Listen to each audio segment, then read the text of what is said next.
Баястан filimiz тартуулайт.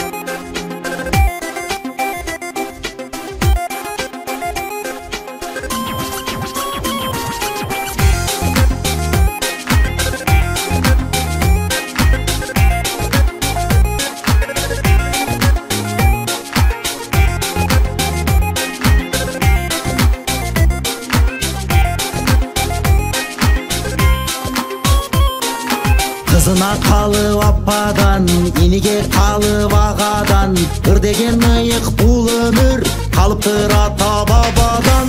Irlardın uçu sahnada, ırlardın güçü sahnada, ырылы тару жакшылык, ырыс күтүбү сахнада. Жүргөн шыйтырлар кемеси, ырыспай чубак элеси, жаңырып төрдө турган сыйт, токтогулдун кербези, токтогулдун кербези. Сахна, сахна, сахна, сахна, сахна, сахна, сахна. Жан дүйнөбүз сахна, сүйүүбүз да сахна, бейшенеге бүткөн үйүбүз да сахна, арзубуз да сахна, арманыбыз сахна, ыйык биздин ыры сахна.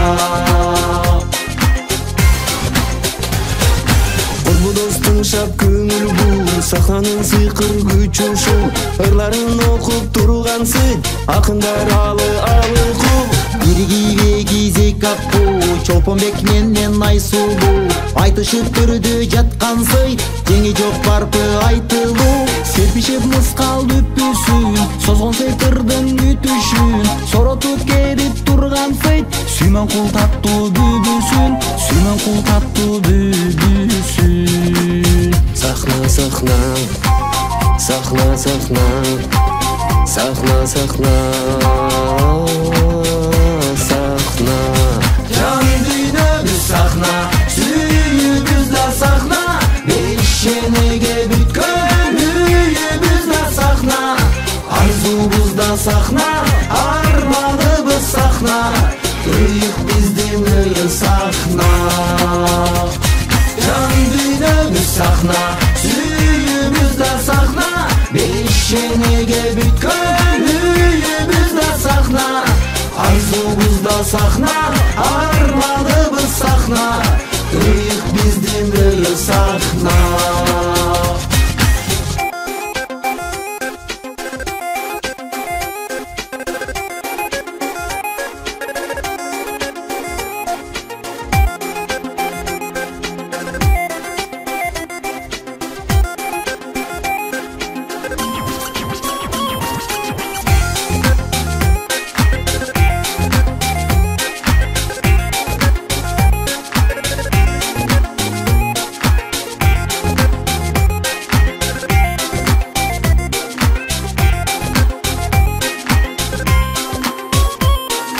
Жан дүйнөбүз сахна, сүйүүбүз да сахна, бейшенеге бүткөн үйүбүз да сахна, арзубуз да сахна, арманыбыз сахна, ыйык биздин ыры сахна.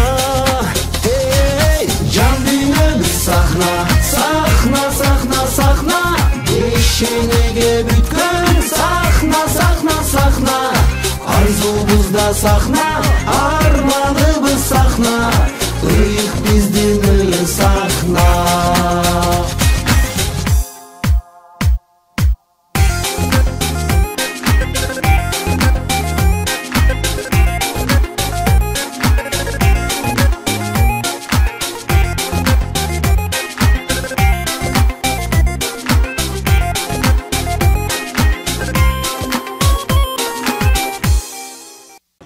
Урматтуу Чаткал районунун тургундары, мына бүгүн Чаткал районуна караштуу Сумсар айылында балдардын искусство мектебинин 60-жылдык мааракеси болуп жатат. Ушул маараке менен жалпы Чаткал районунун тургундарын, ошол жерде эмгек жааматын, ошол жерде окуган окуучуларды баарын райондук мамлекеттик администрациянын атынан куттуктайбыз.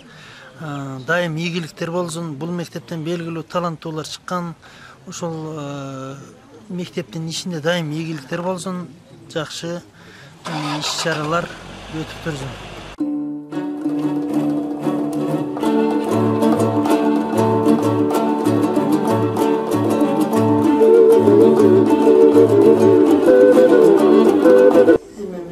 Мен сүйлөштүм, биринчи кварталдын жыйынтыгы ошону чечип берели. Азыр бүгүнкү сүйлөшүп келебиз. Мына жерде бир көзүбүз менен көргөнүбүз жакшы болду. Текшерүү ремонттер бар эди. Айткандай ноларыңыз эски. Көрүп атасыз. Немерге полкалар керек. Киргизген дейт эми. Китептерди койгонго же шкафпы, же полкабы ушундай. Бүт эмеликтерди киргизген ушуга. Көрсөткөз бесин.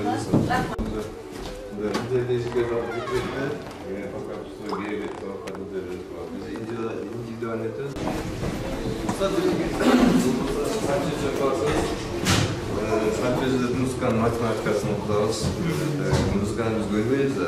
Көрүнгөн математикасын окутучу биздин Айшыра Кезекей көп жылдан бери биздин музыка таланты балдардын музыканын математикасын үйрөтүп келет. Союз деген сабак болуп, бул группа тоже эмеликтерибизге ошо кемчиликтери ошо эң негизгиси корпусубуз экен.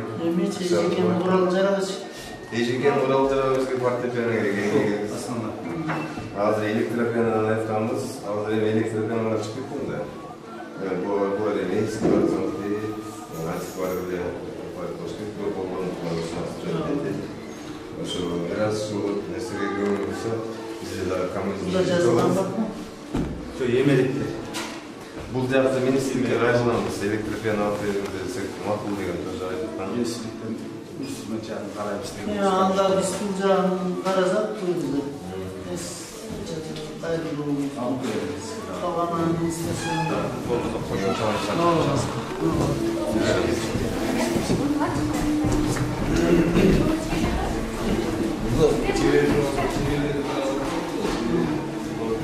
Канча окуучулар берди? 160-нан 250-ге чейин. Анда чоң мектеп экен.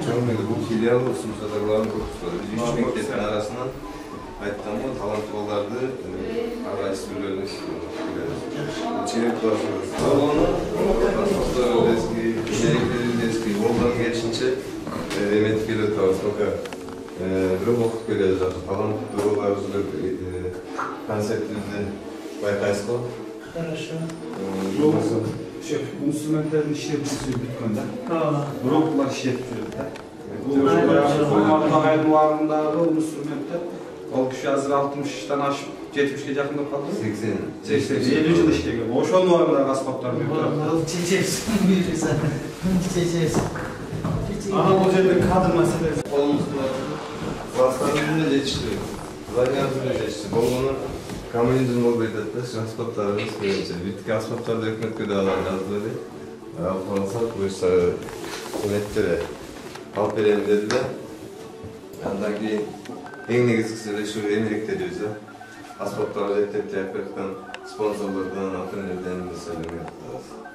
Хорошо. Бул күндөр эжеке эң көзү тазыр болуп эжеке Чаткалда ичет. Чаткалда деректер болуп иштеген. Ушунда эжеке базар өткөндөн кийин Siz жанагы чуу эмеге сиз барасыз директор болуп. базардан местаз талаш болуп. Бирок жакшы иштеп. Кызым канчада окуйсуң? 5-класс. Бул жака качандан бери келесиң? Бул жакка 2 класста азыр. Азыр 2 класска окуйсуң.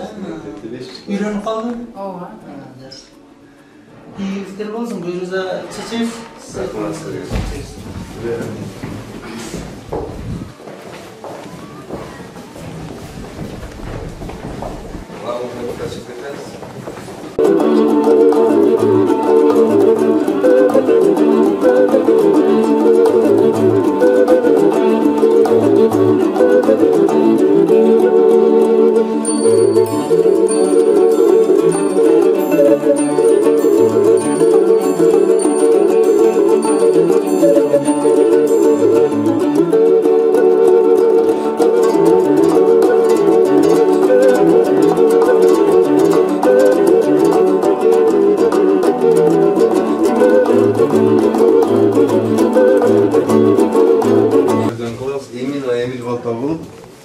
ушул эжекенин колунда окуган.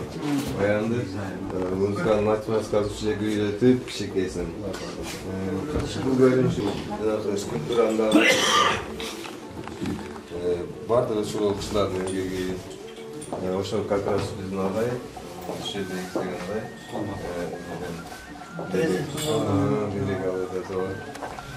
Burada kosa çevir klasımız, bunlarken biraz akıllılıklı,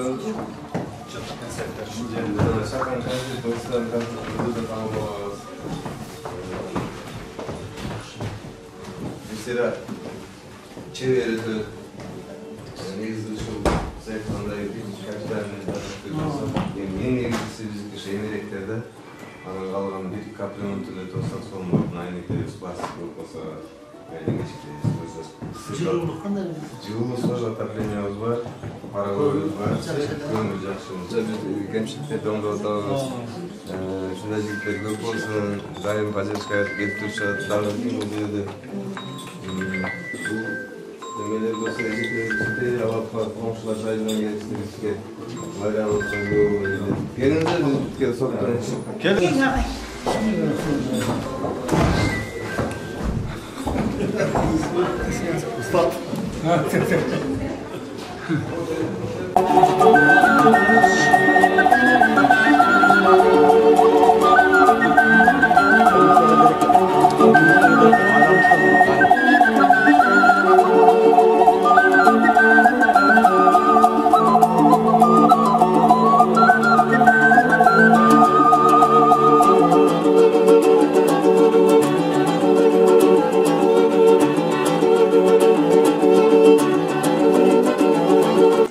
Тоже биздин окуган агайдын кызы болот. Биздин Ош мамлекеттик университетинде, искусство факультетинде декан болчу. Азыркы учурда дагы көп эмгектери бар. Аты Айнур эжеке. Тоже биздин кадр.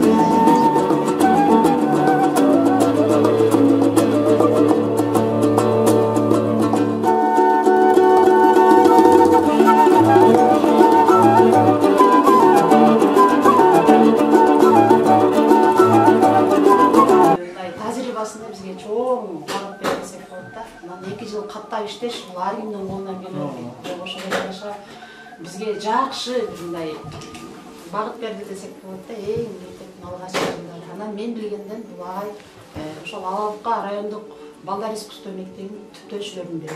Анан агай отказ кылып бул жакка келип, бул жактан Сумсар мектебин түптөгөн да. Өзү негизи чын-чынына келгенде Алапка райондук балдар искусство мектебинин түптөгөн агай болуп эсептелет. Мектепти айткам, ачып биринчи келип мына анда берде орустар болчу иштечү. Мен эмеден окуду бүтүп, Ташкенттен бүтүп келген биринчи. Экинчи эмеден жеттим. Отанан берде жүрүп иштеп терапияга таказап жүрсөм, бетим мектеп ачасы деп калды. Orada dostu böyle var. Siz okulu tutuyorsunuz. Muhtara geldi, müşteri geldi, müşteri sordu. Bol hep çay çıkarsın bir tutasa. Sizin atınızı koyuş gerekiyor. Sizin atınızı koyuş gerekiyor.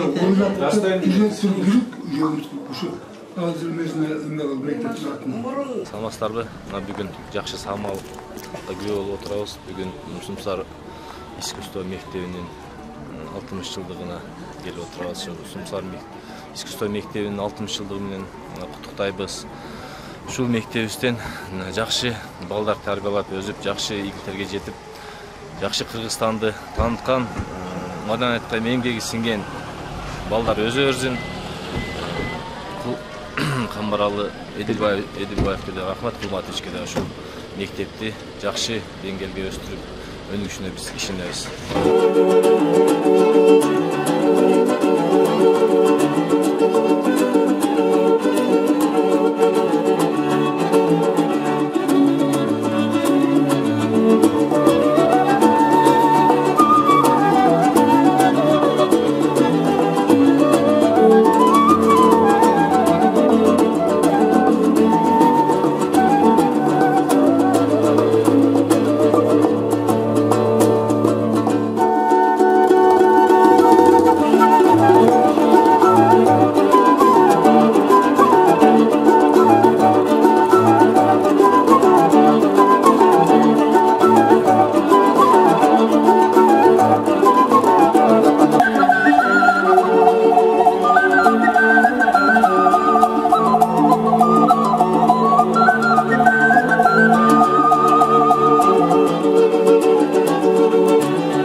саламатсыздарбы?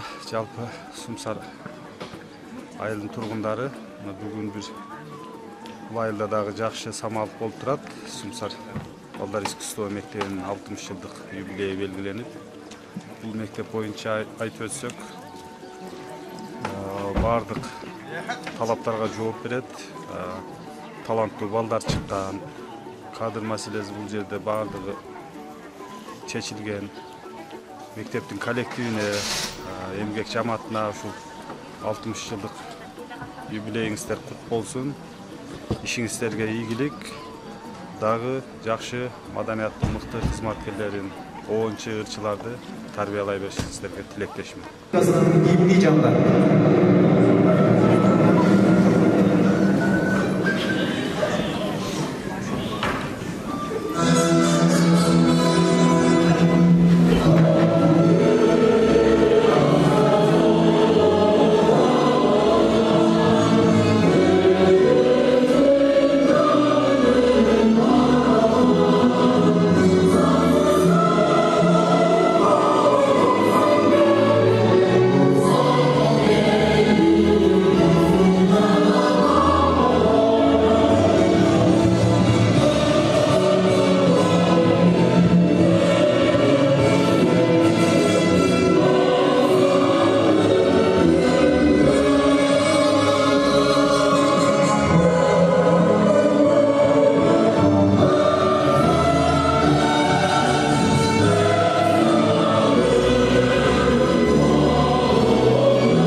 Kızına kalıp appadan, iniге kalıp ağadan, ırdegen ıyık bul ömür, kalıptır ata babadan. Ырладын учу сахнада, ырлардын күчү сахнада, ырылы таруу жакшылык, ырыс күтүүбү сахнада. Жүргөн суйтырлар кемеси, ырыспай чубак элеси, жаңырып төрдө турган сыйт, токтогулдун кербези, токтогулдун кербези. Сахна, сахна, сахна, сахна, сахна, сахна, сахна. Жан дүйнөбүз сахна, сүйүүбүз да сахна, бешенеге бүткөн үйүбүз да сахна, арзубуз да сахна, арманыбыз сахна, ыйык биздин ыры сахна. Достың шап көңіл бұл, сахнанын сыйқыр күч ушул, ырларын окуп турган сыйт, акындар алы кул. Биригиге кезек акпу, Чолпонбек менен Айсулуу, айтышып түрдө жаткан сыйт, жеңи жок барпы айтылуу. Серпишип мыскал бүппүсүн, созгон сыйтырдын күтүшүн, соротуп келип турган сыйт, сүймөн кул таттуу бүбүсүн, сүймөн кул таттуу бүбүсүн. Сахна, сахна, сахна, сахна, сахна, сахна, сахна. Жан дүйнөбүз сахна, сүйүүбүз да сахна, бешенеге бүткөн үйүбүз да сахна. сахна, арманыбыз сахна, ыйык биздин ыйык сахна. Жан дүйнөбүз сахна, сүйүүбүз да сахна, бешенеге бүткөн үйүбүз да сахна, арзубуз да сахна, арманыбыз сахна, ыйык биздин ыйык сахна.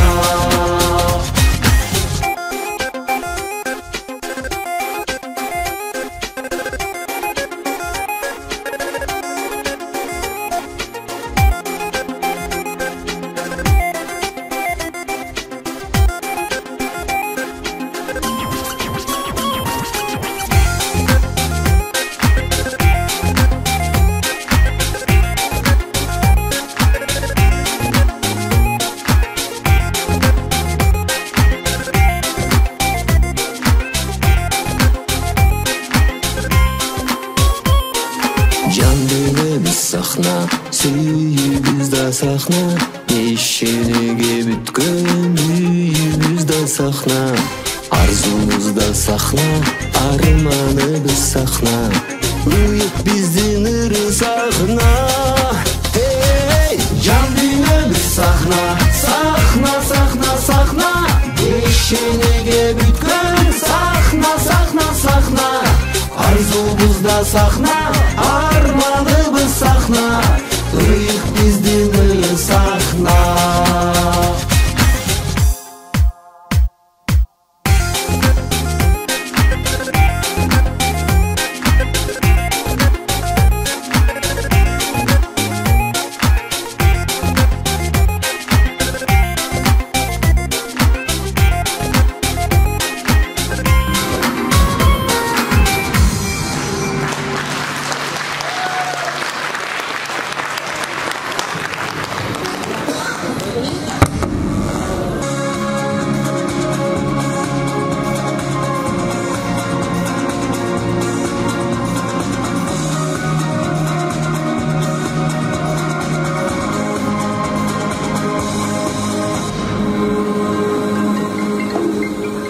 Кыргызмын мен, кыргыздын жарчысымын.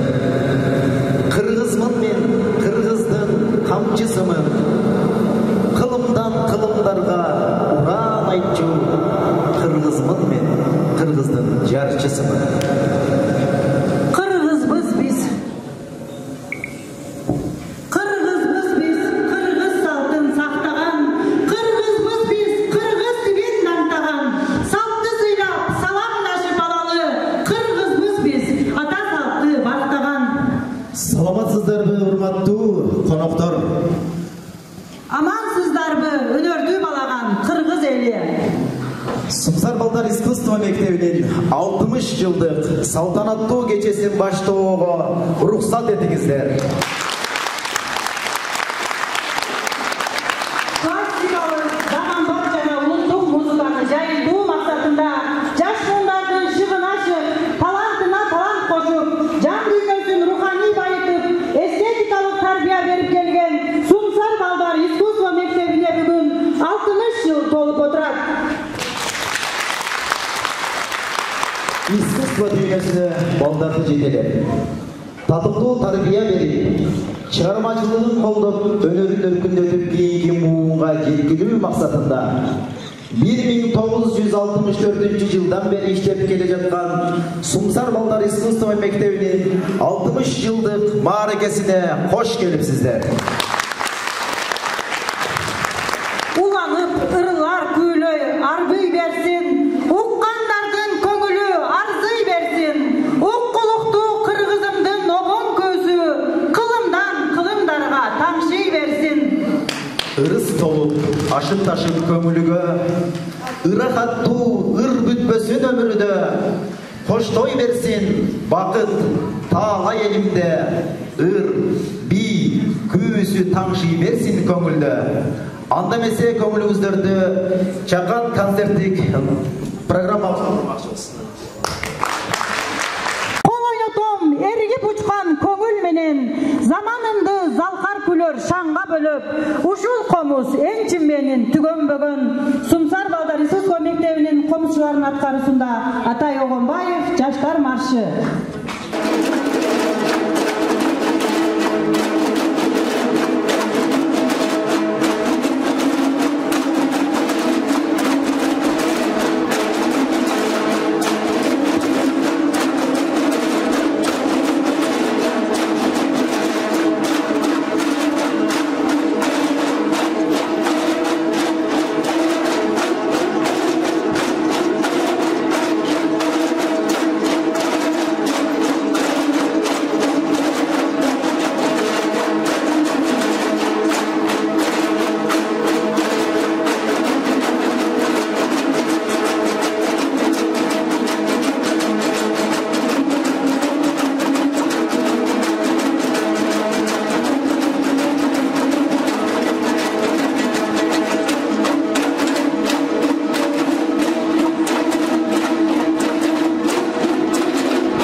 оркестры Мугалиме Валижанова Салима.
Валидjanova Салима, Курмантаева Асылхан, Танчибаева Самира эжекелерин аткаруусунда.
Şiir bölümü Muallim Şiirova Barışçınay.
музыка мектебинин жетекчиси Эдилбаев Камбаралы Колматовичке берилет.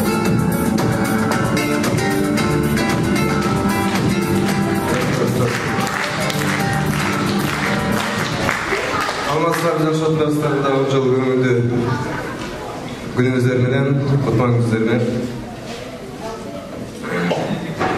Баарыбыз жакшы билгендей, жакшы билебиз, ар бир элдин өзүнүн тили, адабияты, маданияты болот эмеспи? Кайсы гана эл болсо алардын тили менен, адабияты, маданияты менен билебиз. Маданияты жок мамлекет эмес деп кайсы бир ойчулдар айткандай эле. Биздин Кыргызстаныбыздын профессионалдык музыкасынын пайдалануу экендөөдө, деги эле маданиятыбыздын өсүшүнө көпчүлүк музыкалык мектептердин катарында ар кандай кыйынчылыктарга карабастан 60 жылдан бери үзүлүү эмгектенип өз салымыбызды кошуп келе жатабыз. Убакыт учкан зымырып кош деп элибизде бекер айтылбаса керек. Биздин мектеп бүгүнкү күндө 60 жылга чыгып турат. Бир аз мектептин тарыхына токтолуп кетейин деп атам. Аталган мектеп 1964 жылы Биржитчагында Ош областык маданият башкармалыгынын буйругунун негизинде Тойчуев Кулмат Тойчуевичтин Демирге салымында ачылып, алгачкы комуз, баян аккордеон жана фортепиано бөлүмдөрүндө 20 гана окуучу кабыл алынат. Ошол эле жылдан октябрь айында Ош мамлекеттик институтуна мугайим болуп чакырылат. 1965 жылы окуучулардын саны 40ка жетет. Окутуучулар жана окуучулар үчүн бир гана буйрук китеби болгон. 1966 жылы окуучулардын саны 50ге жетет. 1967 жылы 8-июндан баштап аталган мектепке Тойчуев Кулмат Тойчуевич кайра Ош областык маданият башкармалыгынын башчысы Мадумаровдун буйругу менен директор болуп которулуп келет. Ошол жылдан тартып 2009 жылга чейин аталган мектепти жемиштүү жетектеп келди. Бүгүнкү күндө дагы арабызда үзүлүү эмгектенип жатат. 1967 жылы Тойчуев Кулмат Тойчуевич Шекаптар шаарчасындагы музыкалык мектептин филиалын ачып, ага 24 окуучу кабыл алган.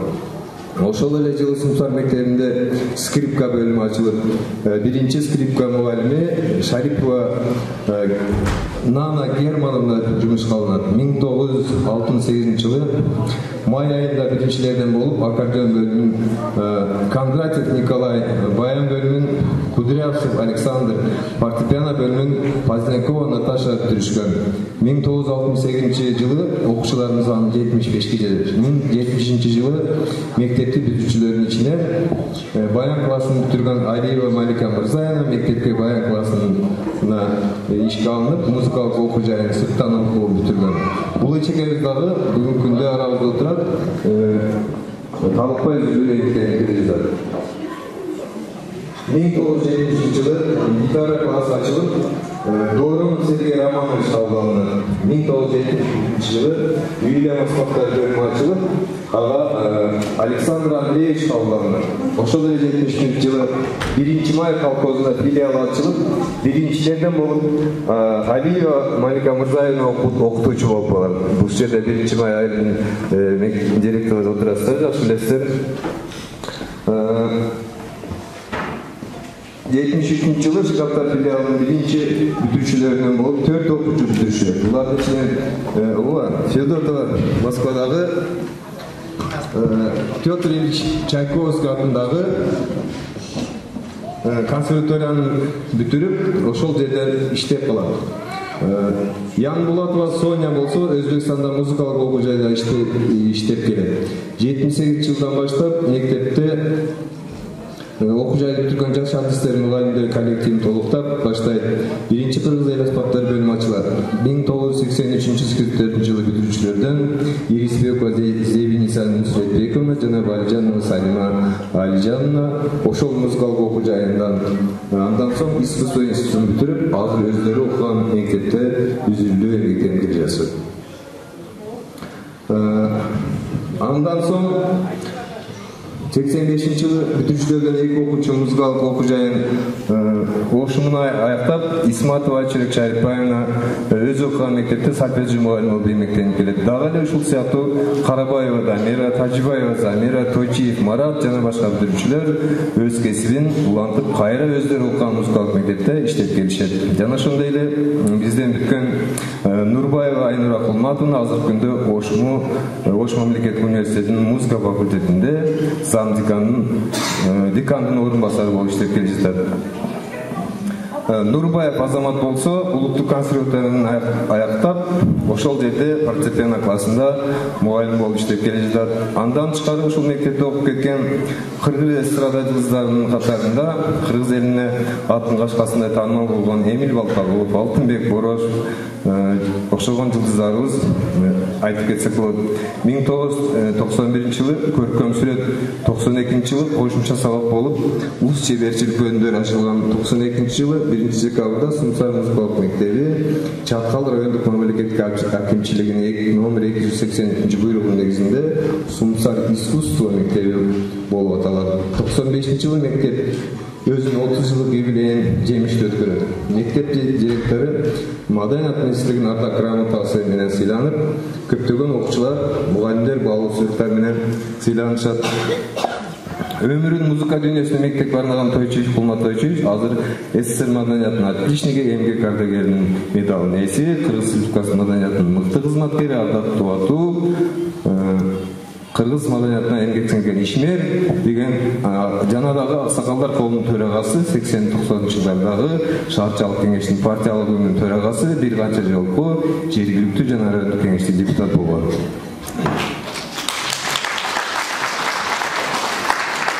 2004-жылы мектепте биринчи завуштук штат ачылып, бул ишти Ирисбек Лазебинцев Сүрөтбеков алып барат. 2009 жылдан тартып 2014 жылга чейин Жороев Мамадалы Курманбекович маркум жакшы билесиздер жетектеп келген. Өзүнүн жетектик мөөнөтүндө үзүлгөн 2013-2014 окуу жылдарда би жана гитара класстарын ушуларга ачып кеткен. Ошол учурда чоң-чоң ийгиликтерди жасай алган. Мектеп өзүнүн 60-жылдык тарыхында 1160-тан ашык окуучу бүтүрүп, алардын ичинен 200дөн ашыгы артыкчылык күбөлүк менен аяктап, өз кесибин уланткан 400дөн ашыгы профессионал кадрлар даярданууга киришкен. Бул дагы биздин мектептин Кыргызстандын маданиятына кошкон чоң салымы деп эсептейбиз. Азыркы күндө 20 мугалим, 11 кызматкерлер таланткай эмгектенип келишүүдө. Бүгүнкү күндө биздин мектепте фортепиано, баян, аккордеон, комуз, чепочор, көркөм сүрөт, хореография жана уз чеберчилик болуп 7 бөлүм иштейт. Сумсар орто мектебине 122 окуучу, ал эми Юрий Алексеевич Гагарин атындагы жана Владимир Ильич Ленин атындагы орто мектептерден Шекертар филиалыбызда 124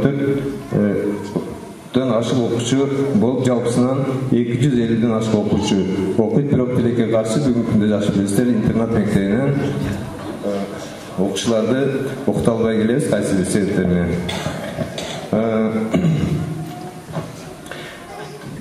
Күндөн күнгө, жылдан жылга таланттуу окуучулардын саны, кызыгуусу артып, шаштырып алган сыйды. Албетте, алдыга койгон максаттары үчүн мектептин талабына ылайык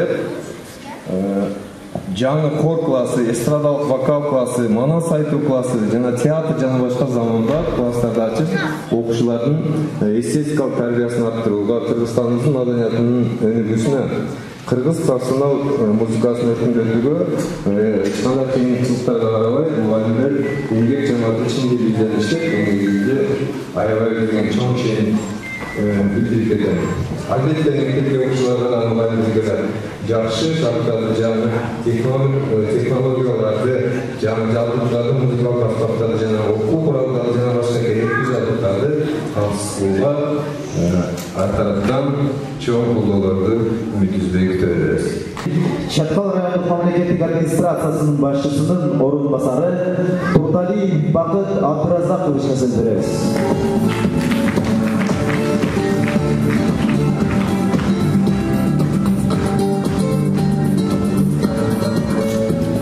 Урматтуу бүгүнкү жыйындын катышуучулары, урматтуу ушул искусство мектебинин эмгек жамааты, урматтуу ушул искусство мектебинде окуп жаткан окуучулар, баарыңыздарды бүгүнкү ушул искусство мектебинин 60-жылдык мааракеси менен Чапкал мамлекеттик администрациясынын атынан куттуктайбыз. Дайыма бул мектепте ийгиликтер болсун.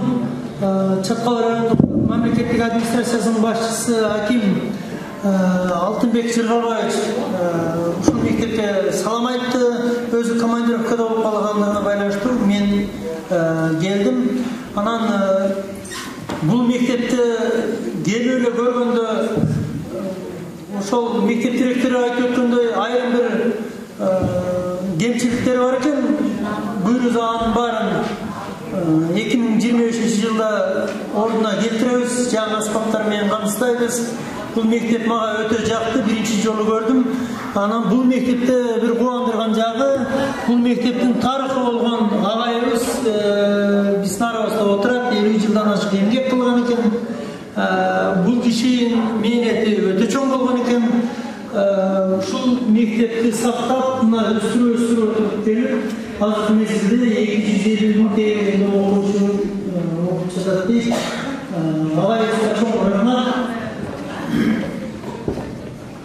Баарыңыздарга ишиңиздерге ийгиликтер болсун. Андан кийин ушул мамлекеттик администрация тарабынан бөлүнгөн кичинекей белегибиз бар, ошону тапшырып коюңуздар деп айтабыз.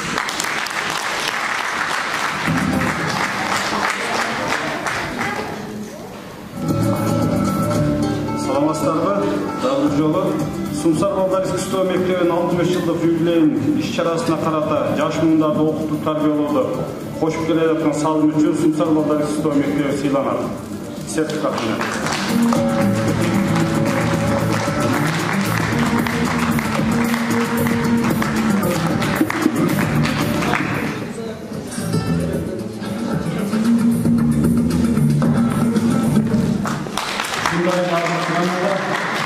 Сумсар балдар искусство мектебинин комуз классынын окуучусу Тузуманбетова Толгунай Токтомушевна.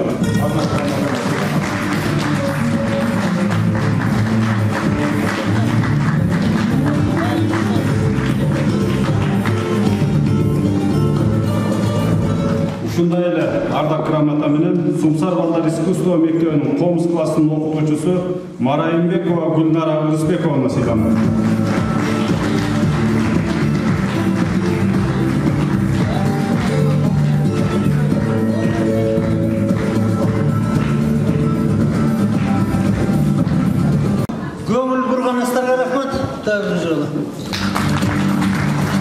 Чоң рахмат. Андырмесе кийинки сөздөн кездеги Чаткал райондук маданият бөлүмүнүн башчысы Бекмуратов Ханыбек Имашевичке жана Чаткал балдар музыкалык мектептин жетекчиси Эшекулов Бекболот Асанбековичке берилет. Саламатсыздарбы? Дагы бир жолу бүгүн мына ушул Сумсар айылында жакшы самал болуп турат. Ушул балдар искусство мектебинин 60 жылдык юбилейи белгиленип, мына жогоруда администрация башчысы Акимдин биринчи орун басары Бактыбек Абдыразакович жакшы сөз айтып кетти. Ошол жеринен барып ошол мектепти көрдү. Ошол юбилейге деп атайын кат даярдаган болчубуз. Ошол бир 600 миңдин тегерегинде. Азыр мына Абдыразакович өзү көрүп, ошол инструмент 40 жылдык ошол өзүнүн иштөө принципи бүткөн инструменттерди иштеп аткандыгын көрүп, маданиятты түшүнүү менен кабыл алып, ошол 1,5 миллион тегерегинде жазыңыздар деп туруп азыр тапшырма берди. Кудай буйруса, эмеректери ушул музыкалык аспаптар ушул кишинин демилгеси менен жаңыланганы турат. Бул дагы ушул Сумсар искусство мектебинин ийгилиги деп билебиз. Абдыразаков сизге дагы рахмат. Ушул администрация Жыргалбаевичке дагы рахмат. Баягы өзүңүздөргө белгилүү болгондой бул киши айыл өкмөтү болуп дагы иштеген. Ошол маданият жагына жакшы салымдарды кошуп келген. Терексай айыл өкмөтүндө дагы ошол маданият тармагында бул кишинин тажрыйбасы мол десек туура болот. Ошол сизге дагы рахмат. Ошондой бир искусство мектебине жардам берип, салымыңызды кошконуңузга. Анан ушул Çatkal rayonduk madaniyat bölümünün atынан ошол коллективимдин атынан ушул юбилейиңиздер кут болсун 50 жылдык. Ушул биз дагы жогорудагы салмакты коштоп ушул белегибизди тапшырып койсок уруксат этсеңиздер.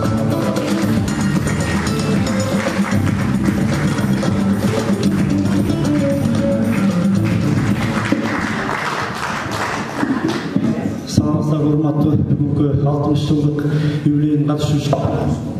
Мен да алдыдагы кесиптештеримен кошулуп мен сиздерди бүгүнкү баардыгыңыздарды ийгилик каалайт элем, урматтуу ардактуу агай-эжелер. Бүгүнкү 60 юбилейиңиздер кут болсун. Эл ишенер кенчеден ушул сиздер тарбиялаган, биз тарбиялаган өнөр-көздөрдүн аргайыбызды көп болсун. Келечекте Кыргызстандын көп чыгармачылык ийгиликтер жараткан инсандарым болуп чыга берсин. Бардыгы сиздерге ийгилик болсун. Анан ушул ардак грамотаны окуп берип коем, тапшырып рөхсат этиңиздер. Чаткал маданият бөлүмү ардак грамота. Сумсар балдар Искусство мектебинин 60 жылдык мааракесине карата маданияттын өнүгүшүнө зор салым кошкондугу үчүн Валижанова Салима Алижановна сыйланат. Келиңиз жигей.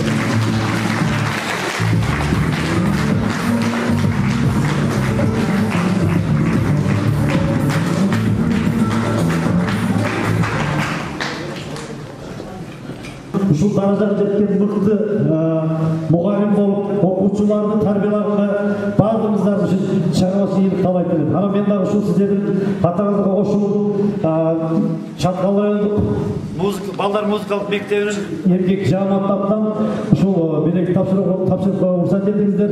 Мына мека дагы чыгармачылык айтып, артып, жакшы ийгиликтер жарга берсин деп чын диlimden тилектештим.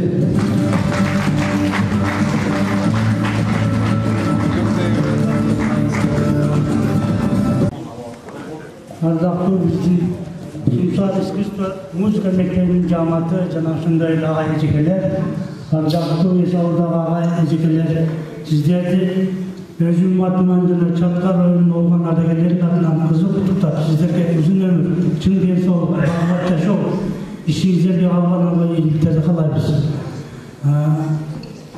Мугалим Мөмөлүү Дарак демекчи, сиздер окуткан окуучулар Кыргызстандын бүгүнкүчүндө университеттерде жана ошондой эле музыкалык мектептин директору болуш деп атат. Жана чоң сахналарда чоң ийгиликтер жаратып деп атат. Кыргыз Республикасынын болгон ардагерлеринин атынан жана Чаткал районунун ардагерлеринин атынан көп жылдык мээнетин, анан көп жылдар иштеп ушул мектепти түптөп келген биздин маэстро агайыбыз Тойчиев Кулматовичке заслуженный учитель деген медаль менен сыйлап коюшуңуз.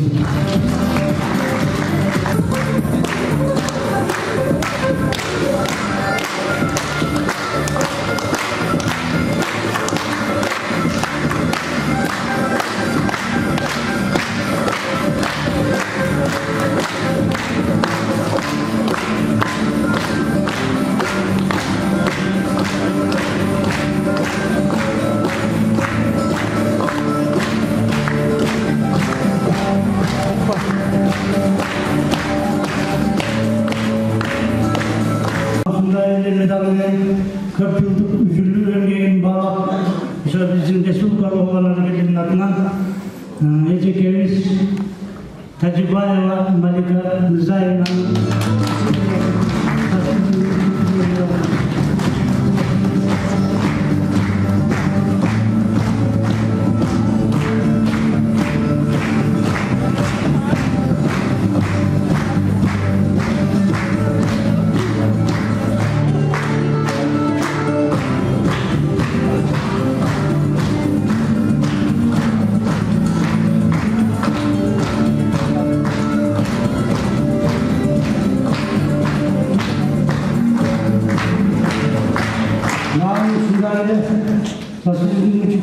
медалы менен ушул мектептин жааматынын директору Эдилбаев Камбаралы Кулматов.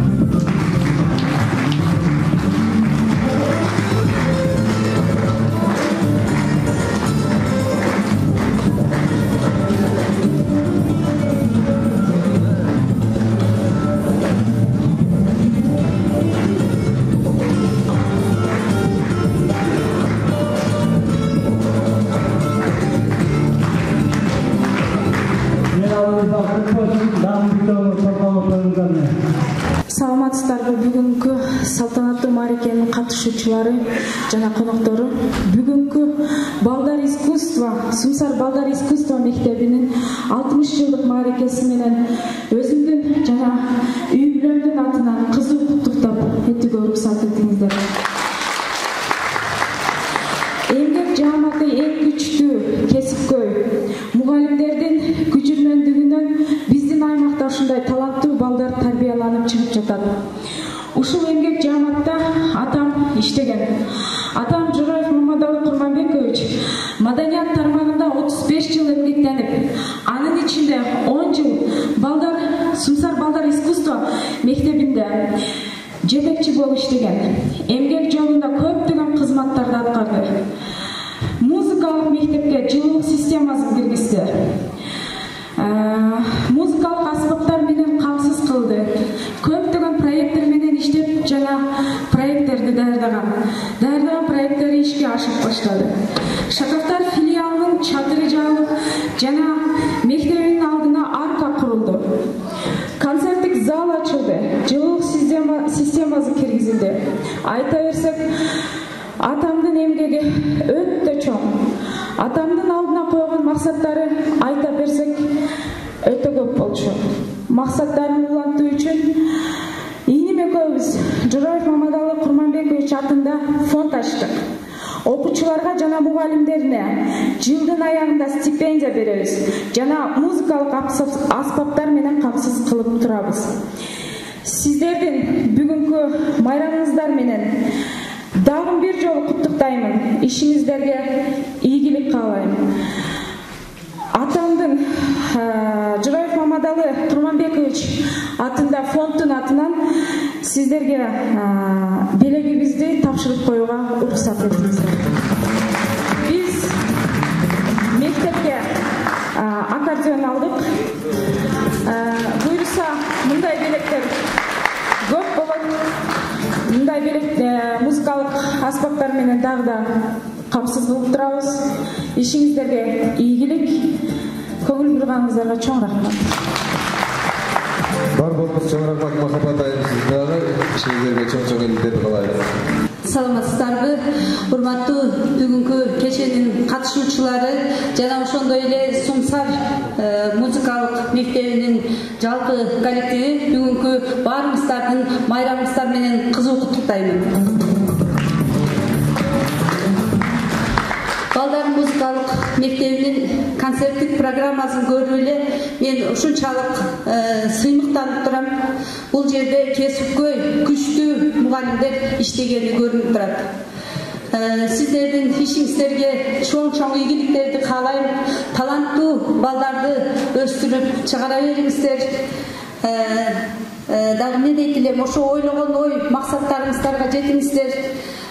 Мен ушул белекти Терексай айылдык маданият үйүнүн жана Кызыл Токой айылдык маданият үйүнүн коллективинин атынан тапшырып коюуга уруксат этиңиздер.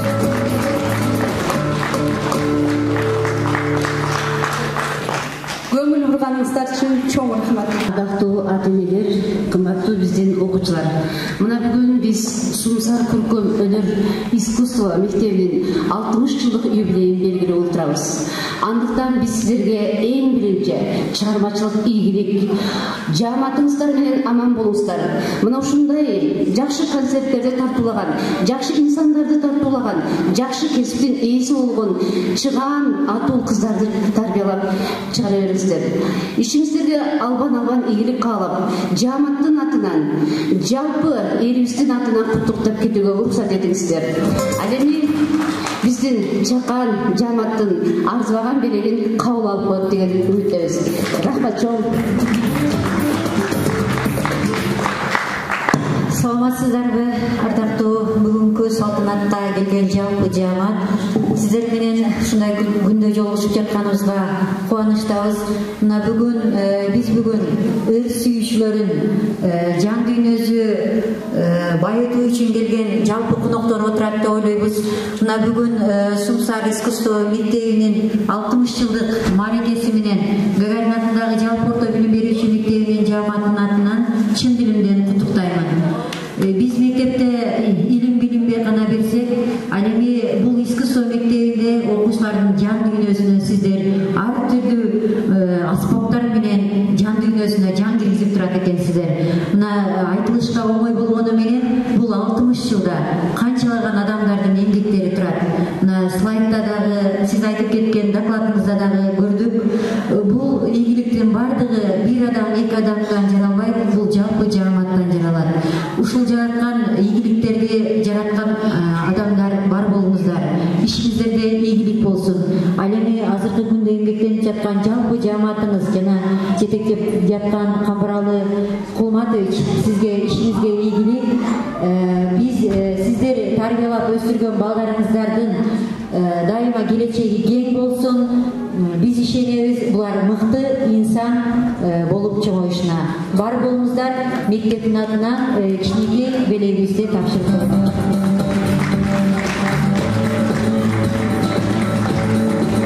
Сиздерде Сумсар балдар искусство мектебинин 60 жылдык мааракеси менен Терексай айыл өкмөтүнүн башчысы Исабеков Бактыбек Ниязбековдун атынан жана биздин айыл башчыларынын атынан чын дилибизден куттуктайбыз. Мына бүгүн ушул Сумсар искусство мектебине 60 жыл толуп атат. 1964-жылы Ош областык аткаруу комитетинин тапшырмасы менен Сумсар шарчасынын балдар музыкалык окуу жайы ачылган. Мына бүгүн 60 жылдык юбилей салтанаттуу өтүп жатат. Ушул жерде айтылган сөздөр, жакшы тилектер бардык ушул биздин мектебибизге буйрулдун. Музыка бул сүрөттөгө кыйын болгон искусство, бирок анын ыргагы бардык жандуулардын дүйнөсүн жана жүрөгүнүн сезимин оргуштатып турат.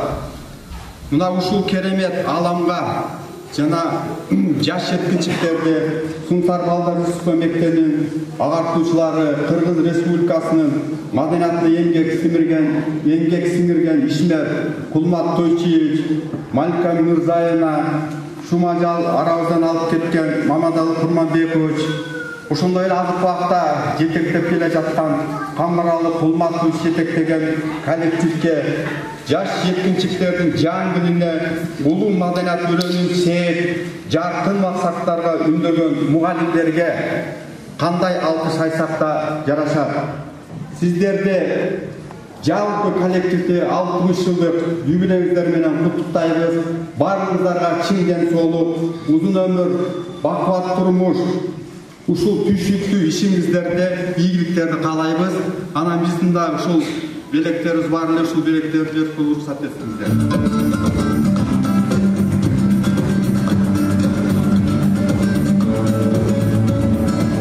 Ыраатчылык кат Терексай айыл аймагы райондук жана аймактык деңгээлде уюштурулган иш-чараларда жана коомдук иштерге активдүү катышып, маданият тармагын өнүктүрүүгө кошкон салымы үчүн Сумсар балдар искусство мектебинин жалпы эмгек жамаатына терең ыраазычылык билдиребиз. Башчы Исабеков.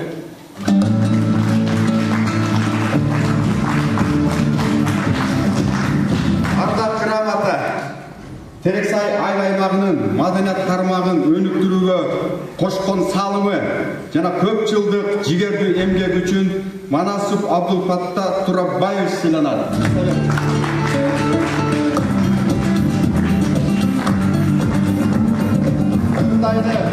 Ардак грамота менен Терексай аймагынын маданият тармагын өнүктүрүүгө кошкон салымы жана көп жылдык жигердүү эмгеги үчүн Шабданов Алмазбек Сатымпулов сыйланат.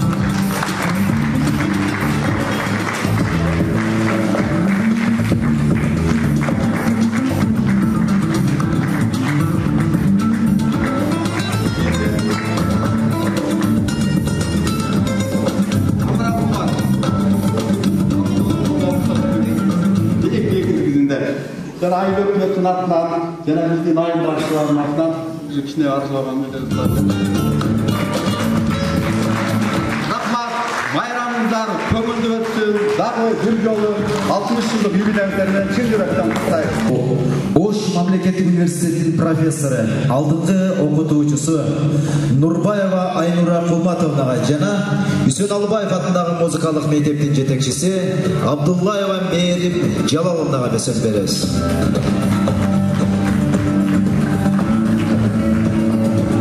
Өзім айылдаштарым, өзім осы жерде отырған бүт бірге жерлештерім, сондай эле жамаат, музыкалык мектептин жамааты, мен өзүм ушул жерде өзүм ушул мектепти бүткөм, 80-жылы бүтүп, ошо менен Ош шаарында иштеп атам, 35-36 жыл болду.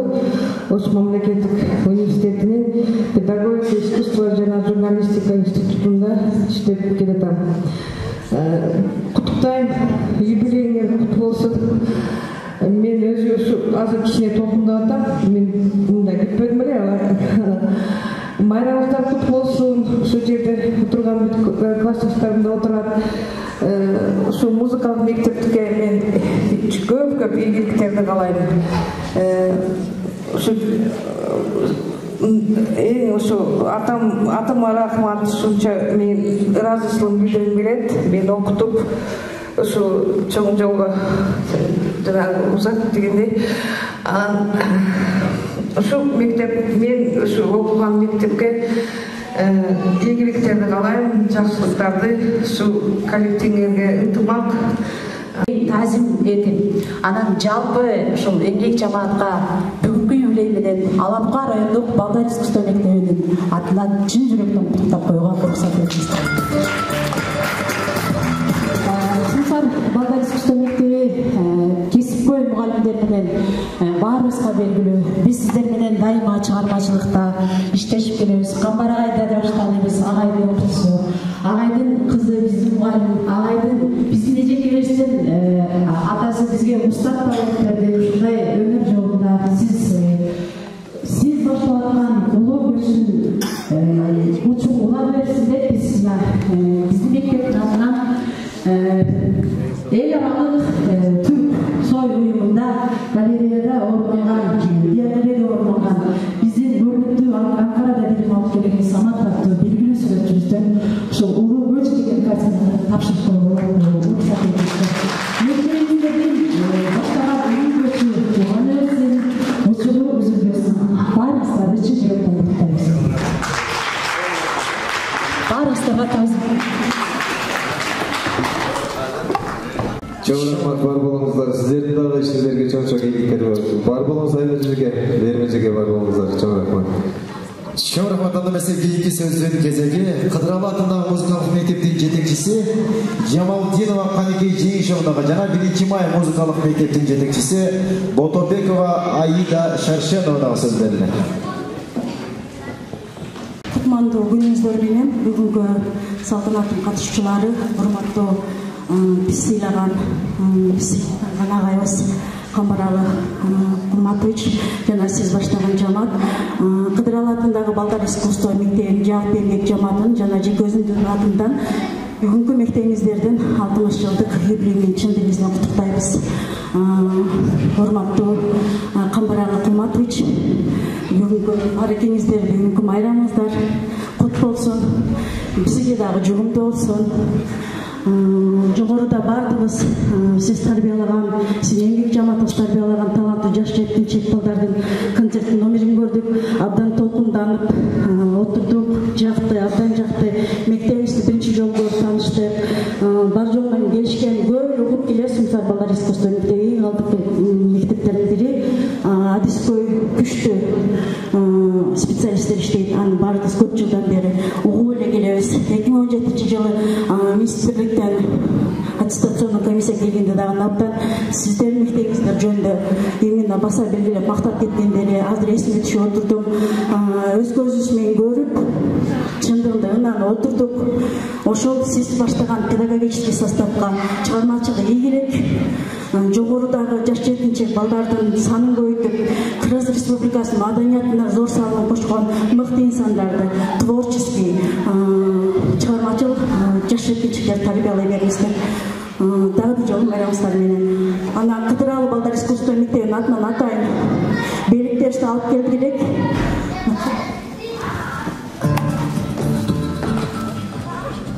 Камбар агай өзүбүзгө маалым болгондой 2 жылдан бери Кыдыралы балдар искусство мектебинин БПИ бөлүмүнүн окуучулары республика мамлекеттер арасында өтүп аткан дил оюндары эл аралык конкурстан 2 жылдан бери алтын жана күмүш медаль алып келип атабыз. Ошол кызыбыз былтыр Российская Федерация тарабынан атайын республика көңүл учуп барып артистикалык дил оюндарына катышып келип ошол жакта аткарган работасын атайын көтөрүп бердим эле.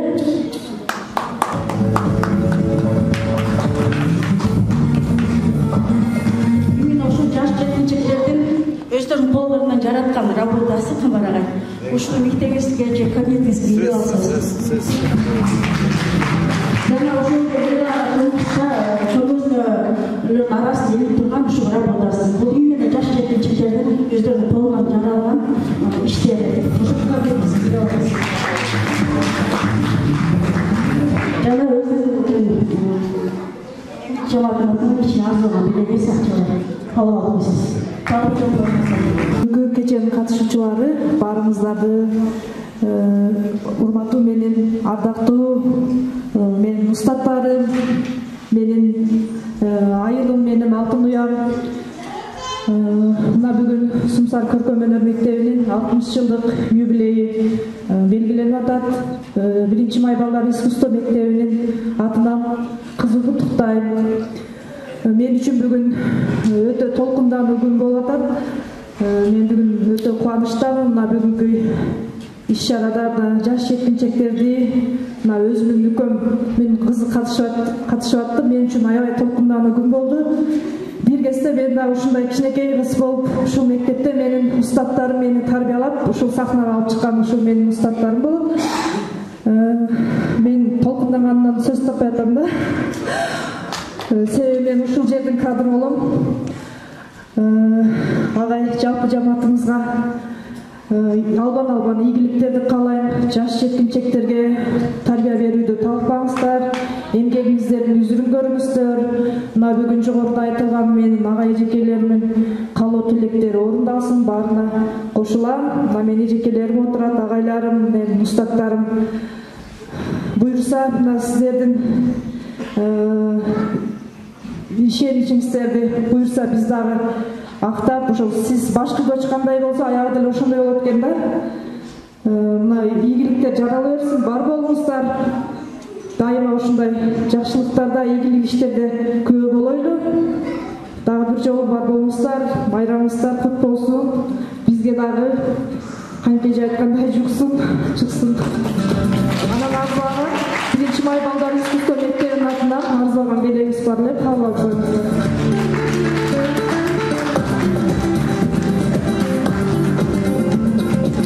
Салтанаттуу кеченин коноктору, катышуучулары баарыңыздарды бүгүнкү ошондой эле кымбаттуу Эдил Камбар кымбаттуу сизди дагы бүгүнкү 60 жылдык маарекеңиздер менен жалпы жамаатыңыздарды жана ошондой эле өзүңүздү куттуктаймын.